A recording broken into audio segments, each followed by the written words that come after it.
Behind the fame, the parties, and the spotlight, there's a darker side of Hollywood where power control and manipulation take root. This is the story of Cassandra Ventura, a woman who once lived under the glow of fame, only to find herself trapped in a world of abuse orchestrated by one of the most powerful men in the entertainment industry. Her testimony is not just a call for justice, it's a cry for freedom. When the glittering lights of fame fade, what remains is the true cost of being in the spotlight.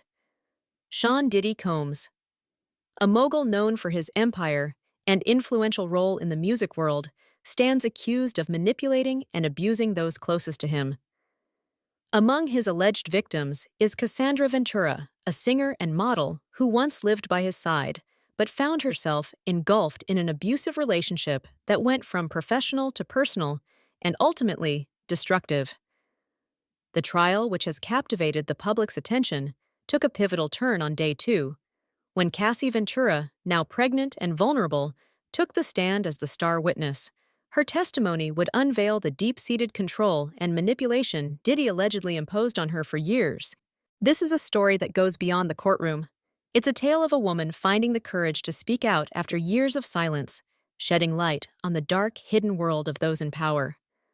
With the entertainment industry holding its breath, Cassie's voice in this trial is a turning point for everyone involved. The courtroom was nothing like the glamorous world Cassie had once inhabited. Gone were the red carpets, the flashbulbs of paparazzi, and the luxury. In this cold, stark environment, every eye was fixed on the woman in the witness chair. Cassie Ventura, pregnant with her first child, walked to the stand, a mixture of resolve and vulnerability in her eyes. Her every movement was being watched not just by the public and media, but by the very man she was about to accuse of years of abuse.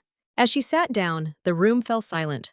The weight of what she was about to reveal was palpable. With each word that Cassie spoke, the world would hear the truth behind the glossy facade of Diddy's empire, a truth that would shatter many of the public's perceptions about the man behind the music. Cassie first met Diddy when she was an ambitious young artist eager to make her mark in the music world. She was signed to his label, Bad Boy Records, and Diddy, at the time, appeared to be a mentor who believed in her potential. Their initial interactions were purely professional, but soon things began to change. Diddy was a larger-than-life figure, one who commanded attention wherever he went.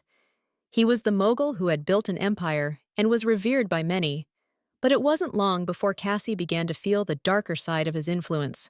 What started as admiration for his success slowly turned into something much more complicated. Cassie recalled the first time Diddy made a move that blurred the lines between mentor and lover, a kiss on her 21st birthday. It was the beginning of a complicated relationship. Cassie admitted that at first she was thrilled to have the attention of someone as powerful as Diddy. He was a celebrity, a mogul, and he made her feel special, chosen, and wanted.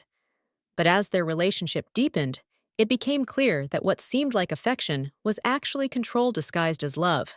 Cassie's growing unease was met with manipulation, and she soon found herself entangled in a cycle of emotional and psychological abuse. At first, Diddy's manipulation was subtle. He would call Cassie repeatedly, checking up on her, demanding to know where she was and who she was with.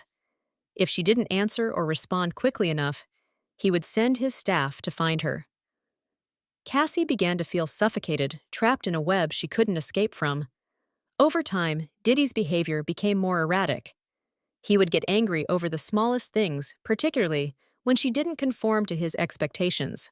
One of the most chilling aspects of Diddy's control was his ability to isolate Cassie from others. He didn't just control her actions, he controlled her relationships. He would forbid her from hanging out with certain people and would constantly make her feel as though she wasn't good enough unless she followed his every command. The constant checking in, the criticisms, and the emotional manipulation created an atmosphere of fear and submission. The darkest part of Cassie's testimony came when she began to describe the so-called freak-offs, a series of sexual encounters orchestrated by Diddy.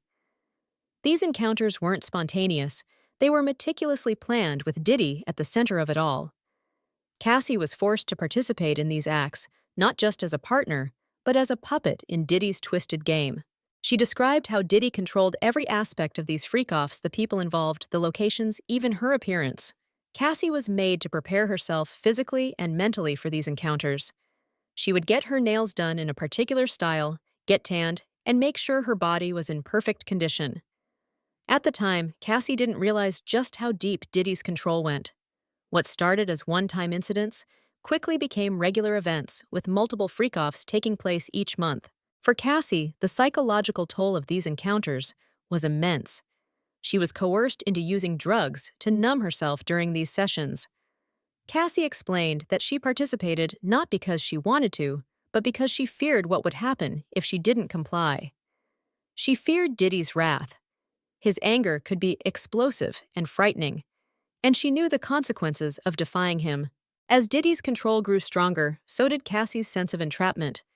She began to feel as though she was losing herself entirely. She had to be someone Diddy wanted her to be, always beautiful, always compliant, always available. Every day felt like a performance, and Cassie was losing sight of who she was. Her life was no longer her own. Diddy's demands were relentless. He would call her multiple times a day, even if it was just to check if she was where she said she would be. If she missed a call, he would send his staff to track her down. She was no longer just Cassie Ventura, the artist she was. Diddy's possession, his control, his puppet. Cassie's emotional health deteriorated. She felt more and more isolated from her friends and family. Diddy made it clear that her life existed only to serve him and his desires. She was no longer free to make her own choices. Cassie's breaking point came when she discovered she was pregnant. The weight of the emotional and psychological abuse became too much to bear. Cassie realized she had to escape, but leaving Diddy wasn't going to be easy. She was terrified of his reaction, terrified of what he would do if she tried to leave. But the realization that she was carrying a child made her realize that she couldn't keep living this way. She had to make a change for herself and for her unborn child. It was then that Cassie found the courage to speak out. She knew that testifying in court wouldn't be easy. It meant exposing the worst parts of her relationship with Diddy. But it also meant finally taking control of her life and breaking free from the grip he had held over her for so long. As Cassie's testimony continued, the courtroom was gripped by her bravery and the horrific details she revealed. Every day brought new revelations, each one darker than the last. Diddy, sitting in the courtroom, remained stoic, taking notes and listening carefully to every word Cassie spoke. The power dynamic in the courtroom was a stark reminder of what Cassie had endured for so many years. The public watched in awe as Cassie's strength became evident. She was no longer the young artist in awe of Diddy's power. She was a woman standing up for herself, reclaiming her voice and her life. Her decision to testify was a pivotal moment in the trial, and it marked the beginning of her journey to healing. The trial continues, but Cassandra Ventura's courage, in the face of unimaginable adversity, has already made an impact. Her testimony has shined a light on the darkness lurking behind the scenes of fame and power, and her voice has sparked a broader conversation about the abuse and manipulation that can occur in relationships where power dynamics are abused. For Cassie, the road to justice is just beginning. But in sharing her story, she has given hope to others who may be trapped in similar situations. The trial may not be over, but the story of Cassandra Ventura, a woman who found the courage to break free, will resonate for years to come.